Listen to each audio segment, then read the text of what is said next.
अकबर अपने निजी उपयोग के लिए केवल गंगा जल ही लेता था। ब्रिटिश जहाजों पर गंगा जल लादा जाता था।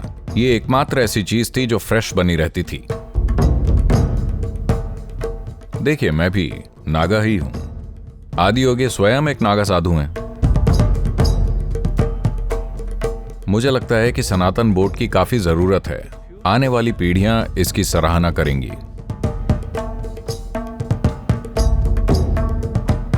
मार्क ट्वेन ने इसके बारे में लिखा है। हाँ। यहाँ जो हुआ उस बारे में, और हम 18वीं सदी की बात कर रहे हैं जब उन्होंने इसके बारे में लिखा है।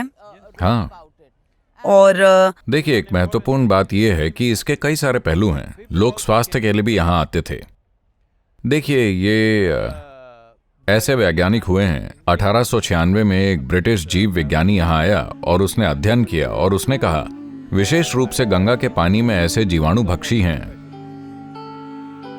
जो एक खास तरह के जीवाणुओं को खाते हैं, विशेष रूप से हैजा के जीवाणुओं को।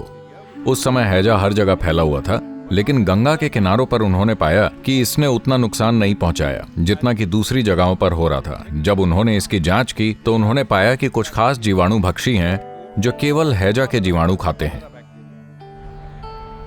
हाँ, वो कुछ और नहीं खाएंगे। और ये कैसे हो रहा है, ये अनुमान है। कोई भी वाकई ये नहीं जानता वो यहाँ क्यों है। वो कई नदियों में है, लेकिन यहाँ उस तरह के बहुत ज्यादा हैं। वो बैक्टीरिया को खा जाते हैं, तो इसी कारण पानी फ्रेश रहता है। आप गंगा जल ले जाकर अपने घर में रखते हैं, ये सालों तक फ्रेश रहता है। लोग इसे, जब वो जवान होते हैं वो इसे घर ले जाते हैं, और जब मृत्यु का पल आता है तो वो गंगा जल चाहते हैं। वो इतने साल रखे रहे और ये फ्रेश बना रहा। जब अंग्रेजी समुद्र यात्रा कर रहे थे तब उन्हें इस बात का एहसास हुआ, तो हमेशा ब्रिटिश जहाजों में गंगा जल लादा जाता था, क्योंकि 3 महीने की यात्रा के लिए यही एकमात्र चीज थी जो फ्रेश रहती थी। वरना 1 महीने के बाद वो गंदा पानी पी रहे होते। तो उनके पास गंगा जल होता था। जब अकबर सैन्य अभियानों पर जाता था, जो कभी कभी 8 से 12 महीने तक चलते थे, तो वो अपने निजी इस्तेमाल के लिए सिर्फ गंगा जल ले जाता था। तो आप कह रहे हैं कि मुगलों और अंग्रेजों के पास इससे फर्क नहीं पड़ता कि कौन, जो भी समझदार था उसने महसूस किया कि पानी में विशेष गुण हैं।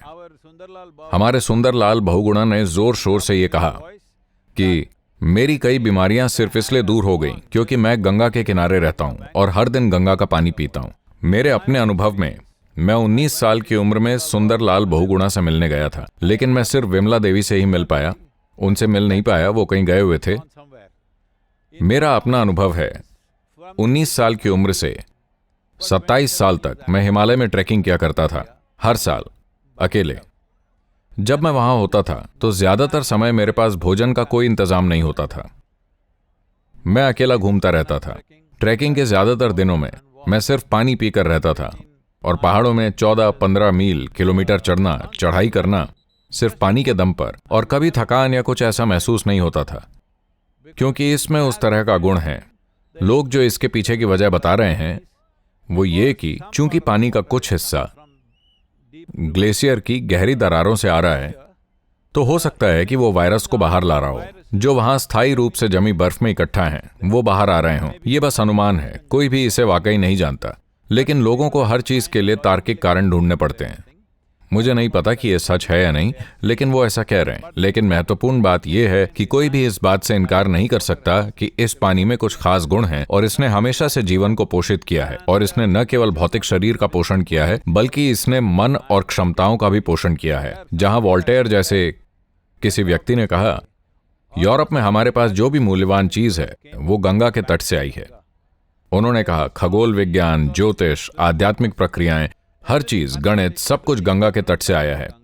उन्होंने कहा, अगर आपको कुछ और नहीं पता तो कम से कम 2500 साल पहले पाइथागोरस गंगा तट पर आए थे और उन्हें ज्यामिति वहां से मिली थी। ये उनके शब्द हैं। पाइथागोरस को भी उनको ज्यामिति यहीं से मिली। अब ये हर कोई जानता है। ये बस हमारी स्कूल की किताबों में नहीं है। जब मैं महाकुंभ को कवर कर रही थी तो एक तस्वीर मेरे लिए विशेष रूप से उभर कर आई। वो है नागा साधुओं की। वो बहुत डरावने लगते हैं। उनको देखकर आपको एक तरह का डर, वो बहुत डरावने से मैं नहीं लगते लगता।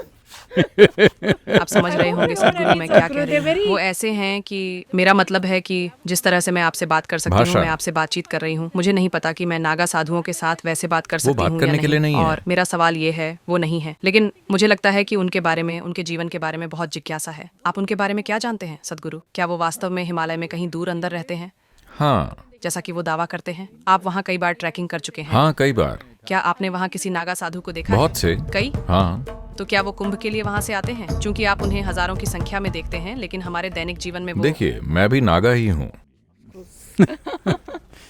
बात बस इतनी है कि आज हमारे पास दुनिया में काम है, तो हम अपने दृष्टिकोण में थोड़े कूटनीतिक हो गए हैं, लेकिन हमारे मूल में कुछ भी नहीं बदला है। हम वही हैं। आदियोगी खुद एक नागा साधु हैं, है ना? क्या उनके गले में नाग नहीं है? और क्या चाहिए आपको? तो हम वही लोग हैं। बस खुद को असरदार बनाने के लिए आपको परिस्थितियों के अनुसार बदलना पड़ता है, वरना आप वहां फिट नहीं होंगे। तो मतलब क्या हुआ? अगर देखिए, आपके जीवन में सिर्फ दो चीजें हैं। आंतरिक रूप से आपके अनुभव की गहराई, बस इतना ही। आप सोच सकते हैं कि ये शादी है, कि ये प्रेम है, ये सफलता है, ये उपलब्धि है। मूल रूप से ये अनुभव की गहराई है ना? आप इसे जो भी नाम दें। या कोई सोचता है ये ड्रग, शराब, ध्यान, जो भी है, या उन्होंने ईश्वर को देख लिया। अनुभव की गहराई, आप बस यही तलाश रहे हैं। लेकिन जब बात बाहर की आती है, तो हमारी गतिविधि कितनी असरदार है, बस यही जीवन में मायने रखता है, इसके अलावा और कुछ नहीं। इस पर गौर करें। तो जब आप कुछ करते हैं, जब आप दुनिया में काम करते हैं, तो आपको असरदार होना होगा, वरना काम करने की जरूरत नहीं है। अपनी आंखें बंद करके एक जगह बैठ सकते हैं, वो बेहतर होगा कुछ ऐसा करने से जिसका कोई प्रभाव नहीं है। और अगर आपको असरदार होना है, तो आपको वैसा ही होना होगा जैसी आज की दुनिया है, वरना आप असरदार नहीं हो सकते। तो उन्होंने बस अनुभव की गहनता को चुना है। उन्हें काम के असरदार होने में कोई दिलचस्पी नहीं है। वो काम करने के लिए नहीं है। और उन्हें परवाह नहीं कि कोई क्या सोचता मैं है। वही कह रहा हूं। वो सिर्फ एक पहलू पर ध्यान केंद्रित कर रहे हैं, जो अनुभव की गहनता है और जो मुक्ति की ओर ले जाती है। जो सतही ऊपरी अनुभव होता है, वो आपको उलझाता है। अनुभव की गहनता में जीवन आपको मुक्त करता है। वो उसी पर केंद्रित हैं। उन्हें प्रभाव की परवाह नहीं है अपने काम के। रही मेरी बात, तो मैं दोनों के लिए हूं। अनुभव की गहनता मेरे लिए कोई समस्या नहीं है, तो काम के प्रभाव के लिए चीजों के मुताबिक मैं दुनिया की भाषा बोलता हूं। सदगुरु, जब ये बिल्कुल पर्सनल निजी चीज़ है, then why people are demanding Sanatan board होना चाहिए, और इसी सनातन को क्या? नहीं, बात यह है कि संगठन के बिना कुछ भी नहीं टिकेगा। संगठन के बिना किसी भी चीज का संचार अच्छी तरह से नहीं किया जा सकता। तो शुरू में जब मैं एक बहुत ही गहन अनुभव में गया, मैंने सोचा कि मैं बस वैसे सिखाऊंगा जैसे मैं चाहता हूं। मैं कोई संगठन नहीं बनाना चाहता। मुझे कानूनी इकाई बनाने की सीमाएं पसंद नहीं है।